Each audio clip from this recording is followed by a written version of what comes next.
Halo teman-teman, jumpa lagi dengan saya Charles Sianturi di channel YouTube Pahlawan Kripto. Teman-teman, saya mau menyampaikan satu hal penting bahwa semua video ataupun konten yang saya buat di channel YouTube Pahlawan Kripto ini sifatnya adalah disclaimer on, ya teman-teman. Jadi tidak ada ajakan untuk membeli ataupun menjual token tertentu. Semua harus Anda lakukan do your own research secara mandiri dan tanpa dipengaruhi oleh siapapun. Ingat bahwa cryptocurrency adalah media atau instrumen investasi yang sangat tinggi risikonya, sehingga Anda harus melakukan riset dan riset berulang-ulang secara mandiri.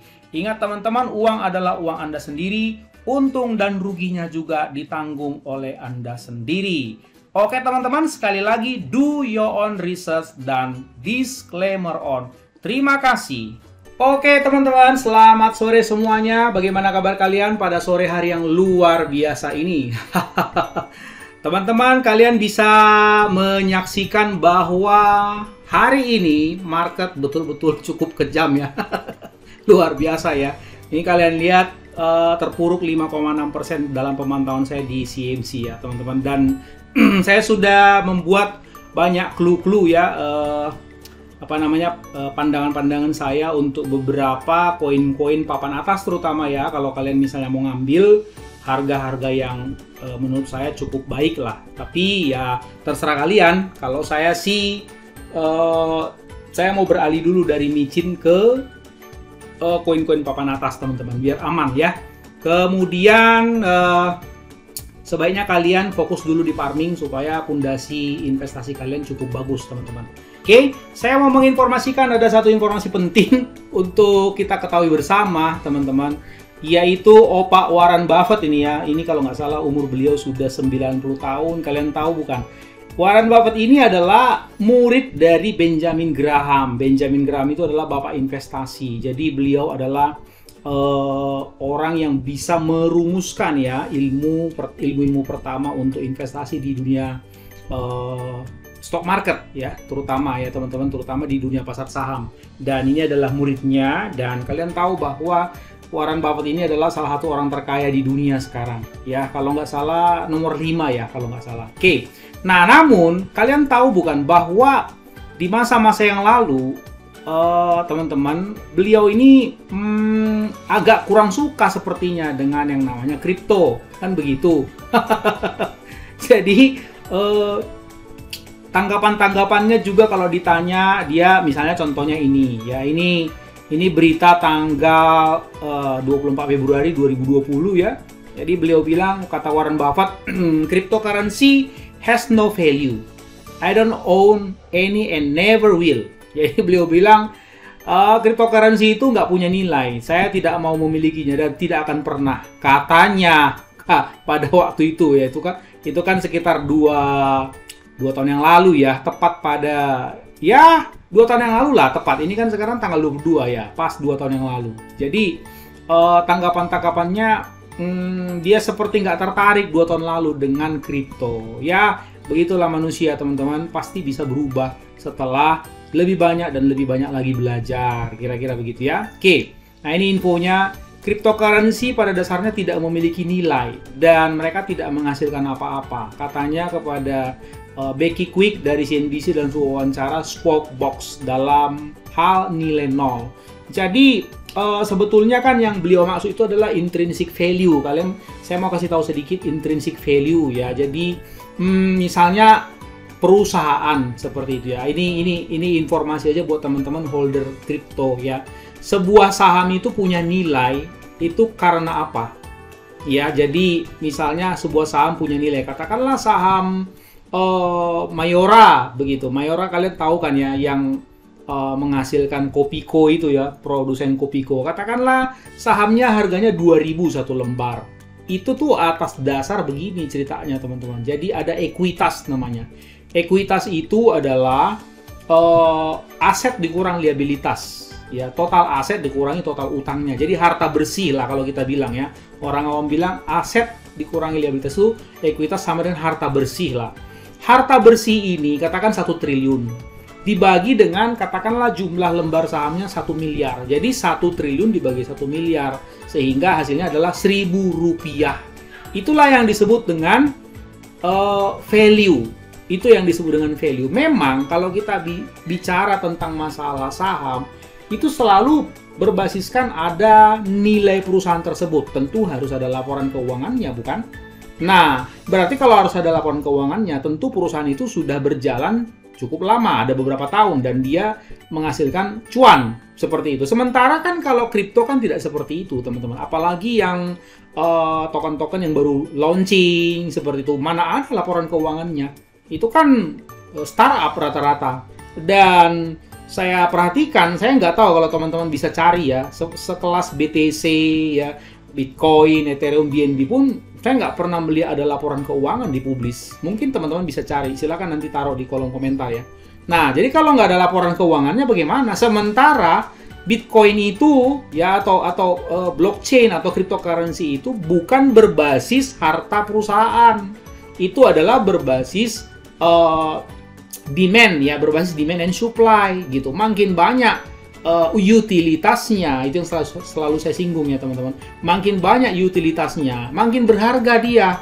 Begitu loh. Jadi beda, itu akan beda terminologinya. Makanya kalau orang saham ngomong fundamental, itu berarti laporan keuangan, termasuk juga pengelola perusahaannya, track recordnya, nama baiknya, trennya, harga bahan baku, dan seterusnya. Banyak banget yang mau diamatin.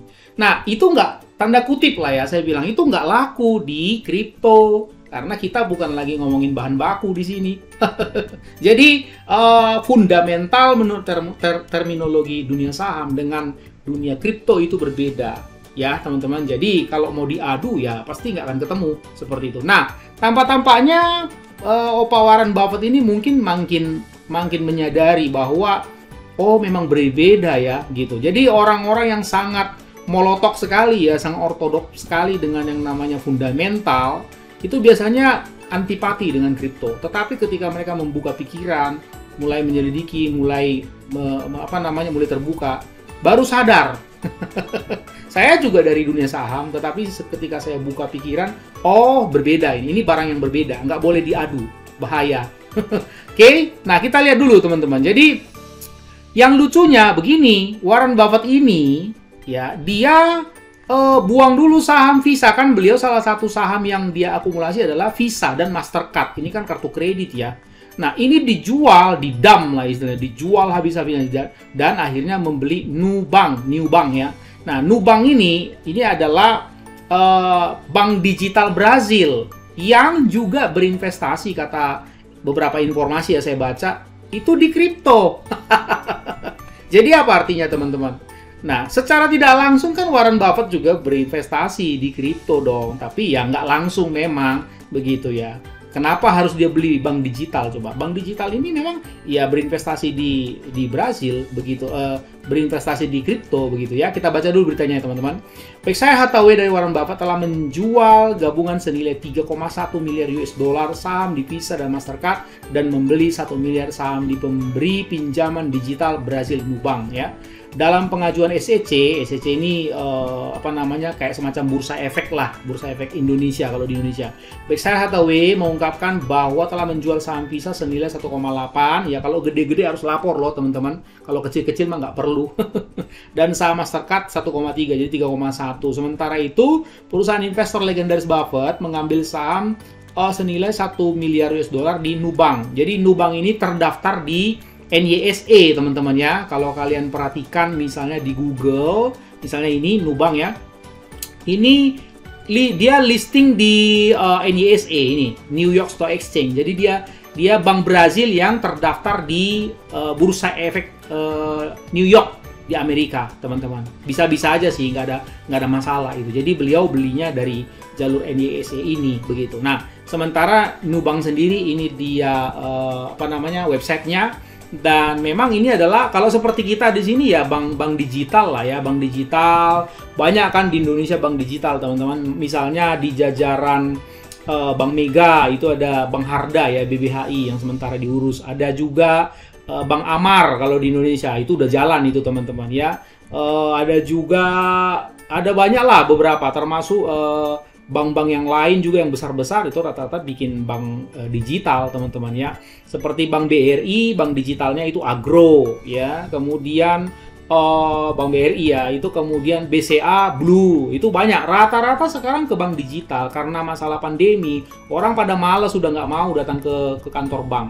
Jadi orang butuh dimanjakan dengan yang namanya digital. Tetapi sekaligus bank digital ini mempermudah kita untuk akses ke dunia kripto. Nah, itulah yang dilakukan oleh Nubank ini, teman-teman. Begitu ya. Oke ya. Ya, namanya manusia pasti akan bisa berubah, teman-teman ya. Bitcoin kritik Warren Buffett invest. Nah, ini dia. Sekarang tanggal 17 kemarin, kritikus Bitcoin Warren Buffett menginvestasikan 1 miliar di Nubank yang menjadikan. Nah, ini kan sampai orang-orang ngecap dia bahwa beliau adalah kritikus. Seperti itu ya. Nah, teman-teman, kalian tahu nggak total yang sudah diinvestasikan oleh si Bapak Warren Buffett ini, teman-teman? Nah, jadi ini dia ya. Perusahaan telah mengumumkan investasi 500 juta dari Buffett Berkshire Hathaway Juni. Ternyata tahun lalu itu Warren Buffett tuh udah invest di Nubank ini 500 juta.